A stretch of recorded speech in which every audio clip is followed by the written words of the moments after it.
You'd see the coach on the sideline with a big headset on like this, and then a big laminated sheet right in front of them, and that's the playbook. And they're communicating the playbook to the quarterback in real time. When you've got a really solid, proven playbook end to end that a sales rep can pick up and follow, as long as you're coaching them around that playback, you're going to have a good outcome. There's so many emails being sent out, even like half decent emails are being bucketed up as generic, which is why like trying to really experiment and stand out and cut through the noise is critical. One of the high performing templates that really helped us was we grabbed 2 blank cuts from Starbucks and we took a photo, and I sent out hundreds of these and booked so many meetings holding the cups, and then used a bit of software called Hyperize to write my name and the prospect's name on it. And my call to action after I hit them with the pitch was, I don't think a deal has ever been closed in the history of selling without a champion. Just think about it. People aren't being shifted to DocuSigns and just signing them for fun, right? Somebody is driving that initiative internally. So you've either got a champion or you're with somebody that isn't a champion and your competitor has a champion. Hey, welcome back to the SDR Hire podcast. I'm your host, Cerba, and if you are new to the channel, this is a place where you can learn from top producing salespeople what it's like working in tech sales, how do you break in, what do companies look for, and how to succeed, all for free. Today, I'm chatting with my friend James. James has spent over 10 years in B2B sales as a high-performing individual contributor, and the last 3 years as a 2-time vice president of sales. So selling and leading teams both, that's so great. We're going to talk obviously about that a lot. Just a few more recent highlights in James' career. As VP of sales at Tough Circle, James led the sales organization during 2 funding rounds and increased annual recurring revenue by over 1,000%. You heard it right, guys. 1,000%. It's amazing. In most recent VP of sales role in Senate, James had impacted the sales team in first few months by taking the team from 6 to 60 meetings booked a month, from 0% target attainment to 100%, and reducing time to close by 64%. Really amazing stats. Now, James helps companies increase pipeline and convert qualified opportunities into closed-won deals. So, James, thank you for being with me today. And I just have to ask you, did I miss anything from your very rich sales background? No, thanks so much. You did a fantastic job. Lovely to be on the podcast. Looking forward to the session. Great stuff. Thank you once again. And since I already mentioned, some great accomplishments in your biography, being 2-time VP of sales, you were obviously in charge of driving revenue targets for your organization. So obviously, driving revenue growth is probably a number 1 target in every organization. So I have to go back and ask you, how is it important SDR and account executive partnership in driving revenue growth? Could you maybe share some of your practices? How were you able to align those 2 teams? Yeah, it's critical when you think about it, because to create high performing sales organizations, we need to have lots of meetings on the calendar, right? And sometimes those meetings don't go to plan. So having a bi-directional sync on feedback is critical. If a BDR or an SDR and AE are partnering up on, a target account, and the AE is focused above the line and the BDR is focused below the line, there'll be learnings as they go through that sales motion, that sales campaign on that account, right? So having good communication. The first leadership position I took, we were pretty much remote for most of the time. We did have like a satellite office that we go into on a Mondays, but majority of the time, we would be remote. So making sure that there's, regular calls on the calendar to feedback, right, and share learnings, and setting the right expectations, I guess, as well, which is always quite frustrating when I see a BDR get promoted to an AE and then they start like blaming the BDR that's working for them. And it's like, dude, you was in that position about 6 months ago, right? And you said to me that it was frustrating when the AE used to like give you grief, right? So being aligned and I think for the sales leader to set the right expectation that BDRs don't work for AEs, AEs don't work for BDRs. We're here aligned on a common goal. We've got this mission. Let's go and execute it and partner up on this. Yeah, that's good to hear, James. And as a VP of sales, did you have to encourage this kind of maybe weekly meetings with BDRs and account executives, or they were probably doing this by themselves? Yeah, both. I think because we had a bit of a combination in experience in the team. Some would make a conscious effort to partner up with one another and have a conversation, and some you need a little bit of support, guidance, coaching, direction in that area. And pods are fantastic as well. Like putting a BDR, SDR, an AE, and even like a CSM in a pod and having them partner up. It's been pretty powerful over the time as well. But yeah, to answer your question, some reps that have been around the block, they've seen it work really, really well through good collaboration. They naturally go and do it, right? Yes, absolutely, absolutely. I guess top performing BDRs, they somehow find their own way to work and really align with their account executives, and that's probably what speeds up their promotion after all. So I totally agree with you. Nice. So um, you are now helping funders and CEOs implement and operationalize your proven sales playbook. So I have to ask you first, is it possible to reach revenue targets without having a sales playbook, like a clear sales process and clear execution plan? Is it really possible to kind of reach revenue targets, but like not having sales playbook?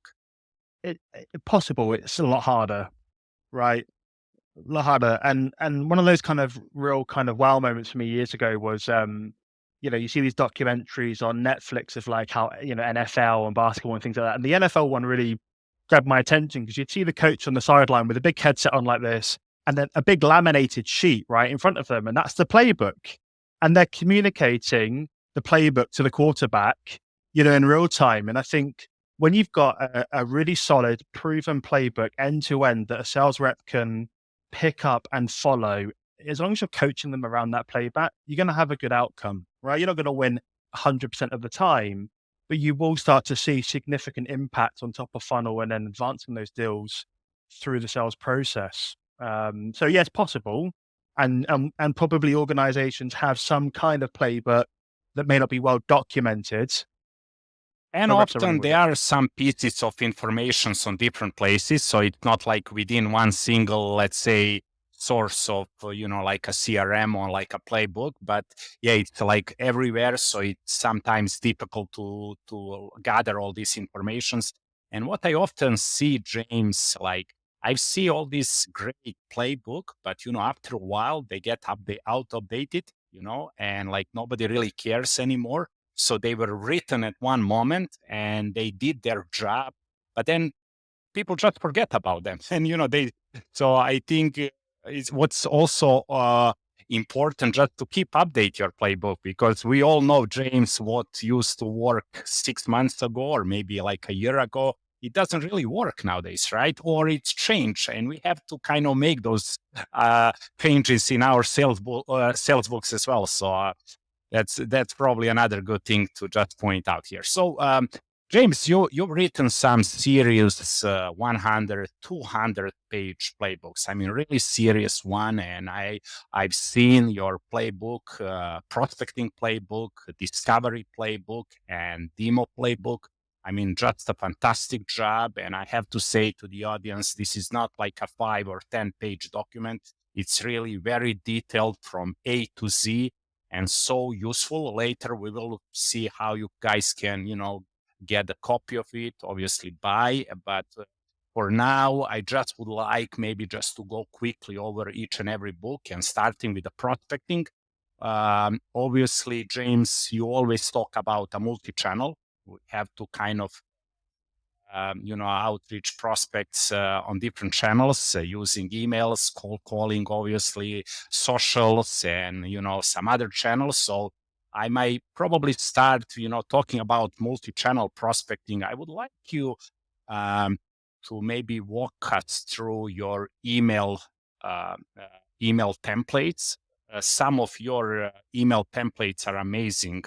They are like simple but effective. Can you walk us through a little bit? Yeah, 100%. I think like having a good checklist, and the playbooks are so deep because it's like it's incorporating things that, so many people forget. Like, do we have a modern day view? And you spoke about this earlier, like how up to date is the playbook, right? So, like sometimes when I'm speaking to a founder or a head of sales, the playbook was designed like 18, 24 months ago. Well, things have changed significantly since then, right? So, like the emails or cold calling templates or video scripts or whatever it might be, they have to be continuously reviewed. For me, that's every 90 days, just to make sure that there's not been a significant change. Yeah. Um, but I think email is tough but easy at the same time because there's so many emails being sent out. Even like half decent emails for me anyway are being bucketed up as just generic, right? Which is why like trying to really experiment and stand out and cut through the noise is critical. One of the high performing templates that really helped us at Staff Circle was we grabbed two blank cups from Starbucks and we took a photo, and I sent out hundreds of these and booked so many meetings holding the cups, and then used a bit of software called Hyperize to write my name and the prospect's name on it. And my call to action after I hit them with the pitch was, "Do you fancy a virtual coffee and chat?" And there was a picture of me with the cups below, right? And honestly, the amount of meetings, hundreds of meetings over the 2 year stint there, just from something simple Absolutely. It's and simple, creative. but at the same time, I would say a very great way to stand out from the crowd. Obviously, this level of personalization with the Starbucks that you mentioned really made you stand out. And probably you did not share this within your first email. I think your first email was more like a plain text, if I right? A little bit of personalization goes within the first line only. It doesn't have to be. Sometimes even like when we do or when we hyper personalized, it's not good neither. So we have to find the right balance, I would say. 100%. I wish I could find the post, but like years ago, I saw on LinkedIn, someone was like, "Oh, I sent an email out and it said, hey James, I noticed on Twitter that you love hot dogs. Me too. And then we sell cybersecurity." And I'm like, "That's just, that's not going to cut it anymore today, right? If you can't find something that's compelling, just make sure it's relevant." Absolutely. Absolutely. And, when we talk about email personalization, I think like with the first email, like the first line, it's enough to personalize. We don't really have to go and like personalize the whole email body. Sometimes people really want to like personalize every single word, and I don't think that's necessary. But once again, I like, James, your email templates. I was able to run on through your LinkedIn profile. And I like how you keep it simple, really. I mean, you have a rather short subject line, short but catchy, I would say. And then your email body is more like 3 sentences. It's not like 3 paragraphs. And with a very light call to action, it's more like call to interest. It's not so much call to action. So I really like that approach.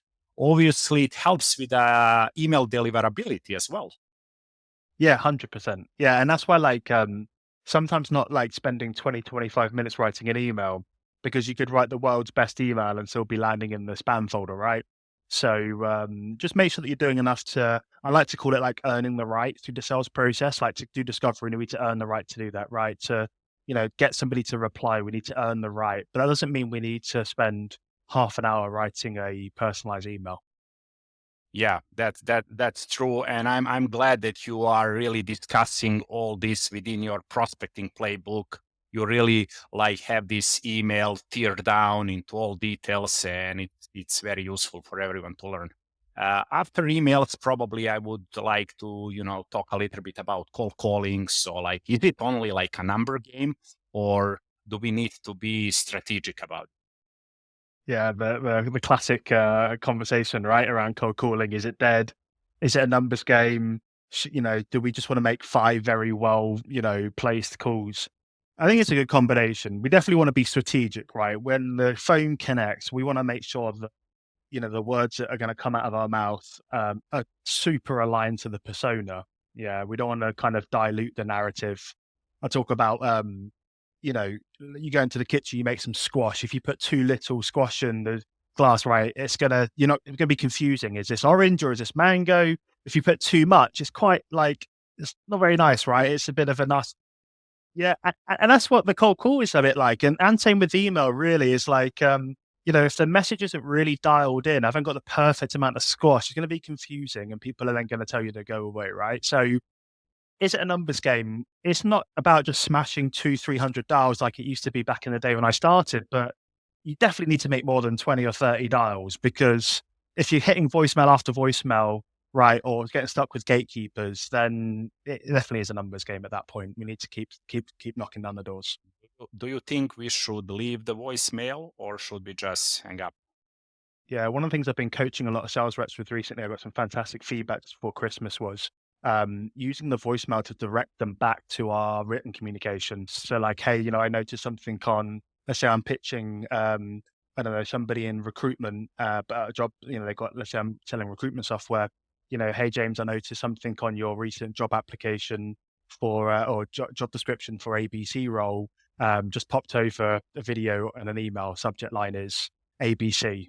Yeah. So they might not call you back, but there is more likelihood they will check the email, the mailbox, and get on your email. That's a good point. Going back to email opener, obviously it's probably the most important, where we all have some issues. Like, do you think that permission-based opener lowers your status? No, I don't think so. If I had to go and make a bunch of cold calls tomorrow, I'd 100% be leaning with, hey, this is James at Revenue Ready. We've never spoken before, but do you mind if I just take 30 seconds to tell you why I'm calling today? Because then, like, if you do that with good tonality, good pace, you're professional, you've got energy and passion, they're going to say yes, right? Like I built a team. My last company, we went from 6 to 60 meetings in 45 days, and we use a permission-based opener. Why am I asking you this? My SDR, I run a SDR team with seven SDRs at the moment. We are like almost 100% outbound focused, and our most dominant market is US. We are in enterprise sales. And I mean, it's working 50-50, I would probably say, permission-based opener. Like sometimes, US folks, they kind of say, just cut to the chase. And, I'm already on the phone, so you already bothered me enough. So you don't need to ask me for any kind of permissions already. You already ruined my privacy in a way. So we always have this like debate. Should we be like polite? And like you being in UK, I make totally sense that you guys more are into favor of one polite way. I feel the same way. I think Europeans are probably pretty much the same way. But like in US, in enterprise sales, sometimes just skipping this permission base, because if I'm asking you for like a minute of your time, I'm kind of already lowering your status. I'm not saying this is true. I cannot be 100% true on this, but this is just kind of, some of my thoughts on this. Look, I think you'll align with this, but what we're doing really in sales is running a bunch of experiments to scale the winners, right?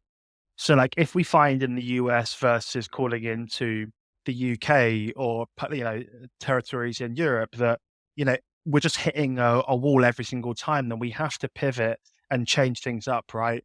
So there's nothing wrong with having a script, and there's nothing wrong with having a script for different personas. And in fact, actually, I'd highly recommend it, because when you say, hey, look, can I take 30 seconds to explain why I'm calling you today? And they say yes, you need to be, really sure that the words that are going to come out next are really going to align and really grab their attention. Yeah.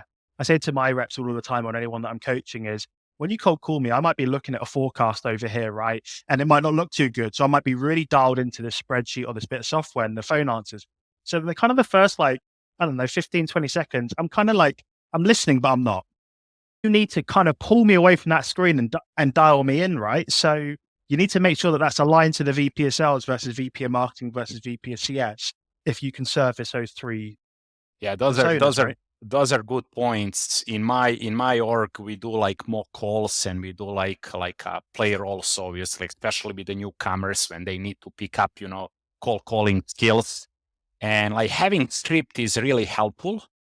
But somehow, like the guys that do like they're the best with cold calling, they somehow don't use scripts, because cold calling is as human as it gets, and just by sticking to your script might ruin this like natural. You mentioned earlier like tonality, how important is tonality, and like if me and you talk and I just keep looking at what's gonna be my next question and like kind of preparing and not really like listening to you, will I really be able to provide some kind of consulting, or I will be just some kind of machine having a discussion? So I'm not so much, I say, guys, use script at the beginning, but once you kind of learn and improve, most likely you will get rid of the tips. That would probably be my take on this. I've been Um, making cold calls for 10 years, and I don't think in that period of time that a call has ever gone from top to finish in the script, right? Which just makes total sense because you're having a natural conversation, and one of the biggest skills, for SDRs or for any seller is to be a good communicator, right? So just breaking down the call framework into like micro scripts or talk tracks just to guide you if you come off track a little bit, you kind of just bring yourself back into the conversation and have that good workflow. right, James. So also with a multi-channel, we all obviously do social sellings. We are mainly active on LinkedIn. It's always good for enterprise sales. They are, prospects are active on LinkedIn, and obviously there are some other ways like, crafting personalized video, drop message and things like that. So like, what would you say? People keep saying that like email is like a dead channel, and we know some new restrictions coming from Gmail and Yahoo. They will kind of try to restrict these bulk emails. I call them spam emails. Like in a multi-channel approach, do you think there is one most dominant channel and the other some kind of follow, or we need to combine them all the time? What would be your take on this? Yeah, 100% combine them. I wish I started posting, more and being more on LinkedIn than I was. I really started kind of being a bit more active in July, August last year. But 100%, like over the years and more recently, my last business, 65% of our qualified pipeline came from cold calling, and the rest of that was then split across, email, LinkedIn, events, et cetera, et cetera. So I would always, if you said to me, "Hey, James, you need to go and build pipeline tomorrow, but you can only choose one channel," it'd always be the phone. Wow, that's amazing. So would you start your sequence like from day one? Do you start with a cold call and then like email and LinkedIn, obviously? So the cold call would be your step one. For me, yeah, just because I feel so confident doing it. Like again, when I kind of got into sales, you was cold calling, 300 numbers out of the yellow pages every day. So I just feel comfortable and natural there. So I would, but some reps like to send an email or a voice note or a personalized video first, and then the cold call is referencing back to it. Whenever feels comfortable, I just, for me, it's like make the cold call. I might get an easy booking. I might find out they don't work there anymore and they've not updated their LinkedIn account, right? And it's going to save me a load of time personalizing an outreach to them or whatever. So Yeah. James, do you feel that robot bots might decrease the effectiveness of cold calling as a channel overall? Because we know that more and more bots are like making dials nowadays. Is this possible, or there's going to be still like a human behind every call that will make the difference? yeah, I don't think robots are going to replace sellers ever. And for people that say that, specific channels are dying, it's usually because they're not very effective in them. So they just like to blame the data or whatever, right? Yeah, I, So I hear that on a daily basis myself. I just listened one call made by a robot, pretty much, and it really sounded natural. I mean, it was great call, and that made me wonder: will it like with the AI and all these tools coming, like right? And it's a big hype nowadays. Just feel that there's going to be and more robot bots calling. which will kind of eliminate this human touch, and probably the effectiveness of this channel will drop, probably, because as soon as we all start calling, probably we won't be as successful. But I guess there's going to be another way to stand out from the crowd, right? 100%. There's always a way. You just got to be prepared to find it. Yeah. All right. So we did talk a little bit about the prospecting playbook. It's great. I know you talk about all these multi-channels, email, cold calling, social sellings, videos, voice drops, all of it. Second playbook, probably it's like a discovery. It's kind of following the natural workflow. So how important is discovery call? Getting to learn about the account and persona you are going to discuss the product. And is the discovery call a SDR or account executive's job? I think it's for sure an AE stage of the sales process. I know some companies do have SDRs do it. For me, I just feel like it's definitely better experience for everybody if the AE is running it, but that's just my personal opinion.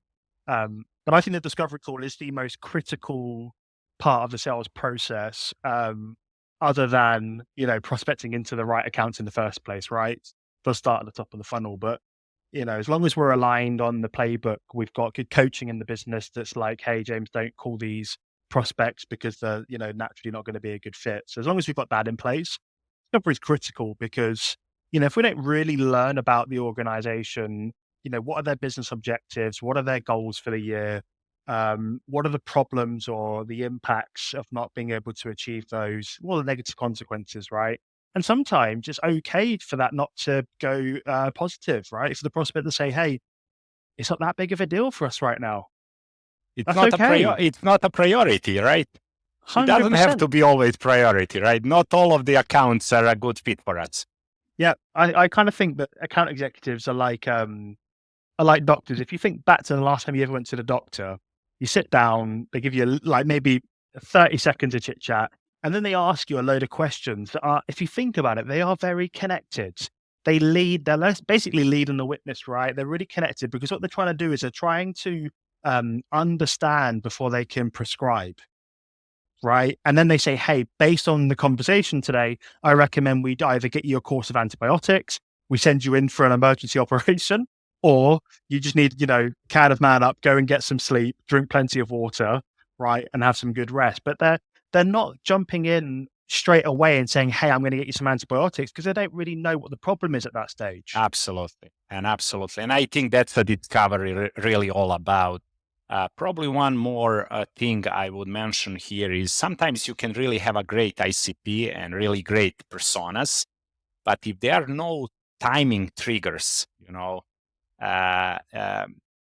that persona might not be, if they're not like ready to buy today, most probably you're not going to be successful. So are there any timing triggers that you are particularly looking when searching for your, let's say, best leads? And what would they might be?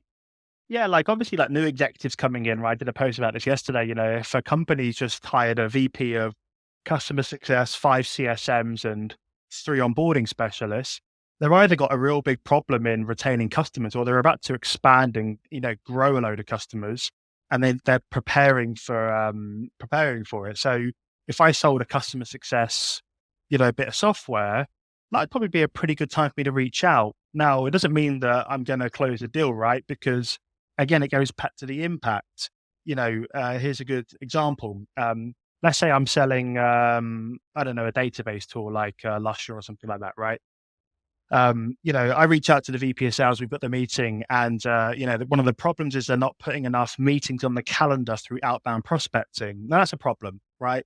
But solving it today might not be critical because they might be overwhelmed also by inbound leads, right? So it's like if I say, hey, look, what's the negative consequence for not solving outbound meetings in the next 6 months? It might say, it's not going to be that big of a deal because our marketing team does a fantastic job driving inbound meetings on the calendar, right? But most of the reps won't ask those questions. They'll be like, meetings on the calendar through outbound's a problem, come buy my stuff, right? And then that's when we start forecasting inaccurately and being ghosted. Those are just great insight.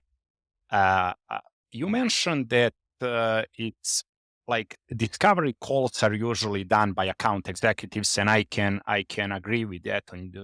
With you, we have SDRs who do qualification, like they ask qualifying questions just to make sure that we bring, let's say, qualified leads on the call. There is always a level of uncertainty whether that's going to be 100% fit or not, but we are really working on our conversion rates, right? Like demo to SQL conversion rates, because we don't want to waste anybody's times, right? Our account executives' times, prospect times, company resources, right? So it's really not about booking meetings. It's really about booking qualified meetings. We all know that. But sometimes there is a problem, and I could probably say a misalignment when it comes to SQL criteria.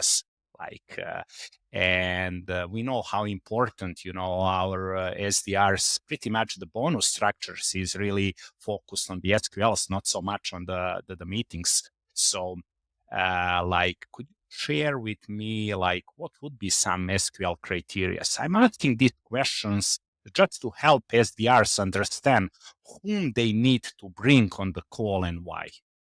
This is where the playbook is so, so critical because, somebody once said to me, um, our win rates are all over the place for different types of leads. And it's like, but is that really the case? Do you not think that if we've qualified an opportunity, regardless of where it's come from, they should be really, really close? Now, don't get me wrong. Somebody that comes inbound, they might buy a little bit faster, right? But if we've qualified an outbound and an inbound lead in the right way based on the criteria that's relevant for our context, which might be different for an enterprise, CRM solution versus an SMB database tool, right? They're all going to be different. So context is critical. But if we are aligned on the exit criteria, the gates for every stage of the sales process, then deals should convert, opportunities should convert from stage to stage pretty much in line, regardless of what lead source they've come from, right? So it's not for me to say what the criteria should be. Depends. I'm a big fan of Medic or MedPick and spin selling. So if it's an enterprise sales process, I might want to make sure, on my discovery call before I really qualify an opportunity, and it's well, hey, do I have a champion? Because if I don't, it's going to be a little bit hard for me to navigate the sales process until I find one. So why don't I just start with one? Is there a problem? 100%. Do I understand some of the key business metrics that this organization needs to improve upon? So it depends on the context, but definitely being aligned on from stage 1 to 2, 2 to 3, 3 to 4, whatever the sales process is, what are those 2 or 3 or 4 gates that we have to walk through before we move on? And then just make sure everyone's aligned on it so that the SDRs don't get frustrated, the AEs don't get frustrated, the businesses get frustrated. We're all aligned on, those key criteria. Those are all good points, and I think having this clear idea of what makes a good lead and what converts, let's say, lead into SQL is just reduces the frustration and discussions, and some possible issues with SDRs and account executives. So I think that's super important. James, you mentioned the champion, right? So how do you define the champion, and can you close the deal without one? I don't think ever a deal has ever been closed in the history of selling without a champion. That's a bold statement. Just think about it. People aren't being shifted, DocuSigns and just signing them for fun, right? Somebody is driving that initiative internally. So you've either got a champion or you're with somebody that isn't a champion and your competitor has a champion, right? So that's what I love about Medic or MedPick is that, it really kind of focuses the rep as a GPS. So where am I in this deal? Champion is obviously one of those criteria we want to look out for, but first you need to qualify them. So do they have power, right? Do they have influence? How often do they meet with the economic buyer, the person that can say yes when others say no? Do they have a connection with them, right? On a recent deal in my last organization, our champion met with the economic buyer every single week, right? So then once we've qualified that person, it's then about enabling them to go and sell for us effectively. Yeah. And that's by giving them the right resources, a qualified business case that we've partnered up on together so that they can go and sell internally when we might not be able to get in. Yeah, and just like the role of the champion is a huge. I just not forget that the competitors might have their own champions in the company, right? So you are guys struggling with each other and fighting over really. So having a right guy who kind of helps, it's amazing. And I remember, James, you also advocate that sales reps need to start partnering with their champion on the business case. It wins like 70% more deals. So that's how important the champion is. So all right, so this was so insightful, James. Like almost coming close to an end. I would probably ask you some rapid questions. Best SDR learning resource. That's a good question. Maybe not one that some of the listeners might want to hear, but having a really good manager or a coach, I can't stress how much of a good resource that is. You can look at LinkedIn posts and things like that, but unless you've got somebody that's fighting your corner, it could be tough. That, I guess, the great coach makes the difference between the manager and the leader, right? Good one. Next, best SDR skill. Good communication. So like active listening, being genuinely curious and patient when people are talking, let them talk, listen, and then get involved in the conversation. Don't talk over people. Great. Best SDR creator to follow. Let me come back to that. I'll do a post and I'll call out a couple of people because there's so many great people on LinkedIn these days. Favorite SDR channel? Is it email, cold call, LinkedIn, maybe video? 100% cold calling. 100%. Cold calling. Yeah, you already mentioned, and I think you explained why, and you really convinced myself to think of cold calling as being number one. My sequences usually start with an email, but I think it makes sense what you mentioned previously. Good one. So favorite email or cold call opener? I like telling stories. So, typically when I speak to, or last time I was having a conversation with, and then transition into, some relevance. Yeah. I also like your emails that they often start with, just make sure to show people that you know them a little bit. That's a level of your personalization you usually use within the first line. I like that one. I kind of try to follow that approach. Favorite call to action, maybe? Fancy a virtual coffee and chat? Nice. Favorite tech sales acronym? Oh, there's so many. I'm going to say TCV, total contract value, because I like doing multi-year contracts. Nice. And the very last thing, where can people find you, James? Yes, like I mentioned earlier, since July, I've become a little bit more active on LinkedIn. Really enjoying sharing content. So definitely on LinkedIn, but also on my website, jamesbissell.com. That's great. And where can people buy your playbooks? And are there any discounts available for SDR hire audience? Yeah, absolutely. So I think when we put this post out, I'll put a little code together for people. We are also now creating some affiliate program on our website, and we'll be more than happy to promote your playbooks. I just think they are amazing. And once again, they are like kind of really extend, like 100, 200 pages, and it's so much value in there. So I think we should really promote that more, and more people should have, read them and really improve their skills. That's for sure.